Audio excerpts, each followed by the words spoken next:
തൊഴിലില്ലായ്മ പരിഹരിക്കുക, ജീവിത നിലവാരം ഉയർത്തുക, വിജ്ഞാന സമൂഹം പടുത്തുയർത്തുക. നാടിന്റെ വികസന തുടർച്ചയ്ക്കായി ഇത്തരം ഒരു ബദൽ നയം ഉയർത്തിപ്പിടിക്കുമ്പോൾ അസ്വസ്ഥരാകുന്നത് ആരായിരിക്കും? നാടിന്റെ ശത്രുക്കളോ മിത്രങ്ങളോ? ഈ ചോദ്യത്തിനുള്ള ഉത്തരമാണ് CPM സംസ്ഥാന സമ്മേളനത്തിന്റെ ഉദ്ഘാടന നാൾ മുതൽ ഉയരേണ്ടുന്ന ചോദ്യം. അതല്ലെങ്കിൽ ഒരു നാടിനെയും ജനതയെയും ആകെ പുരോഗതിയിൽ നിന്നും പുരോഗതിയിലേക്ക് നയിക്കാൻ ഉതകുന്ന മഹത്തായ ആശയത്തെ ചിലർ കണ്ണുമടച്ച് എതിർക്കുന്നത് എന്ന് ചോദിക്കേണ്ടിയിരിക്കുന്നു.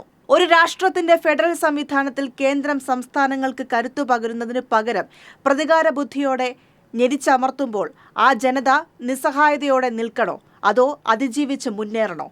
ആത്മാഭിമാനമുള്ള ജനതയും അവരെ നയിക്കുന്നവരും ഒന്നേ പറയൂ: അതിജീവിച്ച് മുന്നേറണം. ഈ കൊച്ചു കേരളത്തിൽ കഴിഞ്ഞ 9 വർഷമായി അതാണ് നാം കാണുന്നത്. ഇവിടെയും നിന്നാൽ പോരാ, ഇനിയും മുന്നേറാനുണ്ട് ഏറെ. അതിൻ്റെ മുന്നൊരുക്കത്തിലാണ് കേരളം. അതിനുള്ള ഒരു കർമ്മ പരിപാടിയായാണ് മുഖ്യമന്ത്രി പിണറായി വിജയൻ CPM സംസ്ഥാന സമ്മേളനത്തിൽ നയരേഖയായി അവതരിപ്പിച്ചത്. അപ്പോൾ തുടങ്ങിയതാണ് ജനവിരുദ്ധരുടെ, വികസന വിരുദ്ധരുടെ അങ്കലാപ്പും അസ്വസ്ഥതയും. വലതുമാധ്യമങ്ങൾക്കും കോൺഗ്രസാദി വലതുപക്ഷങ്ങൾക്കും ഇത് സഹിക്കുന്നില്ല. കാരണം ഇത് ബദൽ നയമാണ്. ഇത് ജനപക്ഷ കാഴ്ചപ്പാടാണ്. നാടിന്റെ വികസനത്തിനുള്ള ദൂരക്കാഴ്ചയാണ്. വികസിത രാജ്യങ്ങൾക്ക് തുല്യമായ നവകേരളം പടുത്തുയർത്താൻ പുതുവഴി കാട്ടുന്ന രേഖ. തൊഴിലില്ലായ്മ പരിഹരിക്കാനും ജീവിത നിലവാരം ഉയർത്താനുമുള്ള നിർദ്ദേശങ്ങൾ. നവകേരള സൃഷ്ടിക്കാനുള്ള പുതുവഴിയാണിത്.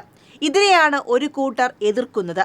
വിജ്ഞാന സമൂഹത്തെ സൃഷ്ടിച്ചും സംരംഭ പ്രവർത്തനങ്ങളിലൂടെയും വ്യാവസായിക ശൃംഖലകളിലൂടെയും അഭ്യസ്തവിദ്യരായ 20 ലക്ഷം പേർക്ക് തൊഴിൽ നൽകാൻ രേഖ ലക്ഷ്യമിടുന്നു. കേരളത്തിന്റെ IT മേഖലയിൽ ഇതിനകം 10 ലക്ഷം പേർക്ക് തൊഴിൽ ലഭിക്കുന്ന സാഹചര്യം സൃഷ്ടിച്ചു. 1.25 വർഷം കൊണ്ട് അതിതീവ്ര ശ്രമത്തിലൂടെ 10 ലക്ഷം യുവതി യുവാക്കൾക്ക് കൂടി തൊഴിൽ ലഭ്യമാക്കും. 1.52 ലക്ഷം കോടിയുടെ പുതിയ നിക്ഷേപ വാഗ്ദാനമാണ് ഉണ്ടായിരിക്കുന്നത്. അവയെല്ലാം നടപ്പാക്കാനുള്ള നടപടികളും തുടങ്ങിക്കഴിഞ്ഞു.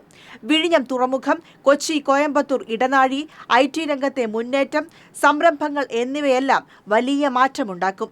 7.5 ലക്ഷം പേർക്ക് തൊഴിൽ നൽകുന്ന 3.30 ലക്ഷം സംരംഭങ്ങൾ തുടങ്ങി.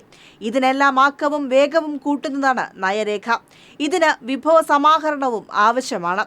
കേന്ദ്രം പ്രതികാര ബുദ്ധിയോടെ സാമ്പത്തിക ഉപരോധം ഏർപ്പെടുത്തുമ്പോൾ നാം ബദൽ വഴി തേടണം. അതൊരിക്കലും ജനങ്ങളെ ദ്രോഹിച്ചുകൊണ്ടായിരിക്കില്ലെന്നും നയരേഖ വ്യക്തമാക്കുന്നു. ഇതിൽ എവിടെയാണ് നാടിനെ സ്നേഹിക്കുന്നവർക്ക് വിയോജിപ്പുണ്ടാകേണ്ടത്? എവിടെയുമില്ല. പിന്നെ പ്രശ്നം എന്താണ്? പുകമുറ സൃഷ്ടിക്കണം, ജനങ്ങളെ തെറ്റിദ്ധരിപ്പിക്കണം. നാട്ടിലൊന്നും നടക്കാൻ പാടില്ല. മകൻ മരിച്ചാലും മരുമകളുടെ കണ്ണീർ കണ്ടാൽ മതിയെന്ന അമ്മായിയമ്മ സിൻഡ്രം. കാരണം വലതുമാധ്യമങ്ങളും പ്രതിപക്ഷവും നിരാശയറ്റു കിടക്കുകയാണ്. മൂന്നാം ഇടതുഭരണത്തിനുള്ള കാഹളമാണ് മുഴങ്ങുന്നത്. പ്രതിപക്ഷത്തിന്റെ സകല മോഹങ്ങളും തകരുന്നു. ഈ നിരാശയാണ് നാം കാണുന്നത്.